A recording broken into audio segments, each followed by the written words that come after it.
Joy Nolan was waiting at the HSC emergency department all day yesterday. Hours and hours wait yet like this. Nolan's wait is among the many challenges the nurses union is concerned about. We shouldn't be suffering in pain. There should be a better setup, maybe a larger facilities to accommodate the amount of people we have in our cities, in this growing city.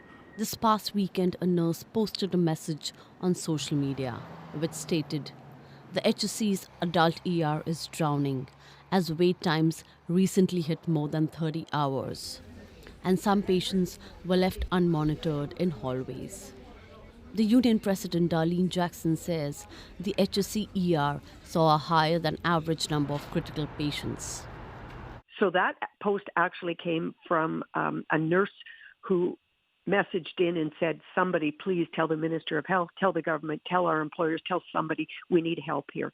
Jackson says staff shortages, lack of beds, and respiratory illness season are some of the other factors contributing to overwhelmed emergency rooms across the province. According to a shared health spokesperson, there were 164 patients who needed care at HSC's adult ER. 119 were seriously ill. 6 resuscitation beds were also over capacity. They know the care that those patients require. They are just not able to provide that constant monitoring of those patients. And so those patients are being moved out into a hallway, which the nurses believe is very unsafe. The province says the ER wait times are a result of the long-standing issues and deficit of $1.6 billion left by the previous PC government. According to the health minister, the new NDP government is looking for solutions to fill that gap. Certainly retention is key.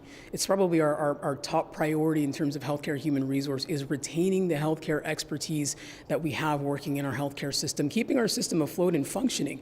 And so, our team has sent an open letter to healthcare workers. We've started our listening tour. We've met with the frontline healthcare workers at the Grace. Asagwara says one of the ideas is to allow hospitals to discharge patients with complex needs 7 days a week. Right now, if a patient needs a social worker or a physiotherapist, they can only be released on weekdays. Zubina Ahmed, CBC News, Winnipeg.